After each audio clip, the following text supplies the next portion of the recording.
Hello everyone, welcome back to Mayank Lohlik. आज मेरा आपसे कुछ वार्तालाप करने का मन था, इसलिए मैंने इस वीडियो को बनाया। जैसा कि आप सभी लोग जानते हैं कि मैं लॉ के चैनल्स पर लॉ से रिलेटेड वीडियोस बनाता रहता हूं, जिसमें बेसिकली एमसीक्यूज़ और प्रीवियस ईयर्स क्वेश्चन पेपर्स होते हैं।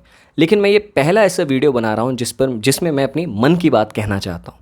मन की बात ज़रूरी नहीं है कि प्रधानमंत्री ही करें, और लोग भी मन की बात कर सकते हैं।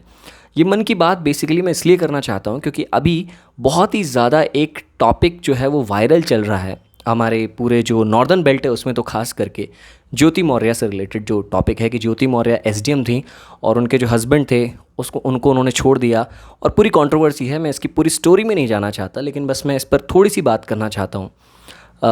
मैंने कई सारे इधर बीच रील्स देखे, कई सारी स्टोरीज़ देखी जिसमें लोग जो थे वो ये कहना चाह रहे थे कि आपको बेटी पढ़ानी है, बीवी नहीं पढ़ानी है।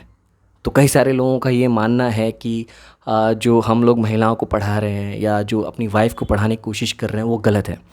तो मुझे लगता है कि हमें हमेशा इतिहास की तरफ लौटना चाहिए। कभी भी ऐसी कॉन्टेक्स्ट हो, कभी भी सोसाइटी में हमें कुछ भी दिखाई दे, तो कभी कभी उदाहरण हमें पिछले इतिहास से मिल जाते हैं, और इतिहास में खगोलने से बहुत बहुत अच्छे उदाहरण भी मिल सकते हैं।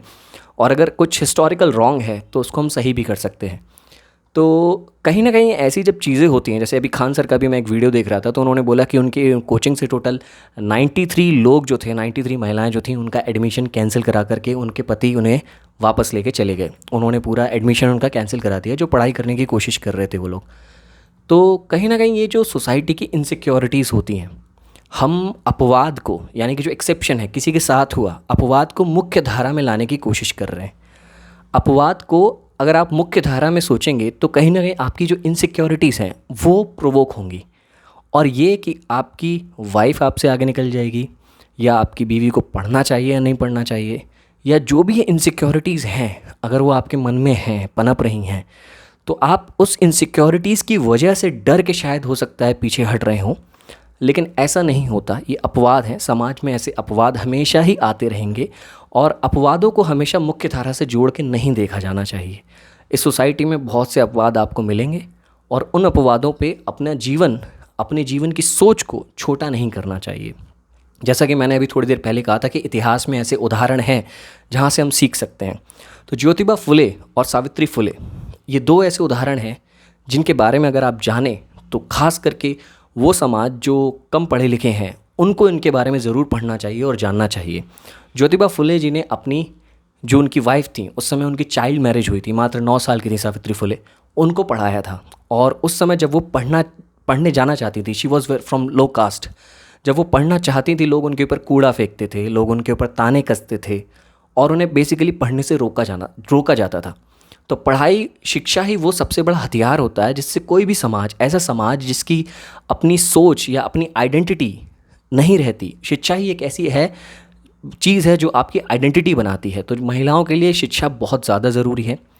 और ज्योतिबा फुले जी ने अपनी जो वाइफ थी उनको पढ़ाया और उनकी अपनी एक आइडेंटिटी बनाई।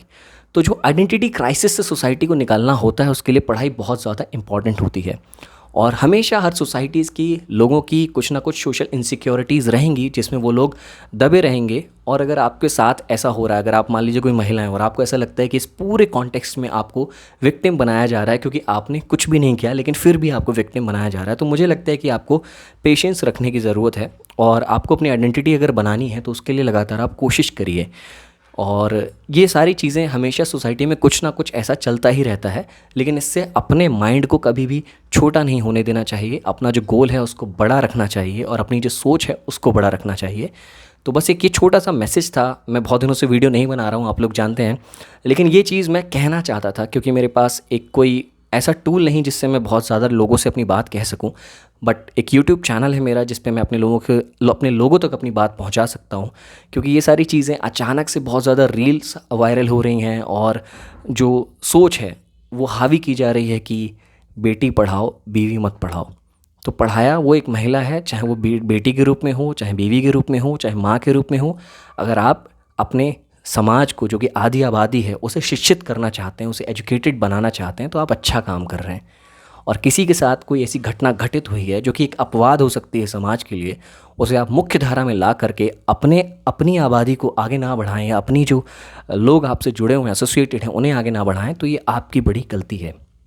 तो यही एक छोटी सी बात जो मैं कहना चाहता था अपने चैनल के माध्यम से। उम्मीद है कि मेरा संदेश आप लोगों तक पहुंचा होगा और आप मेरी बात से थोड़ा बहुत मानते भी होंगे कि सही है। तो thank you so much, thank you for watching. आगे लॉ के वीडियोस मैं बनाने की पूरी कोशिश करूँगा, लेकिन ये मेरा ओपिनियन था जो मैं आपके सामने रखना चाहता था। Thank you so much, thank you for watching Mayank लॉहलिक।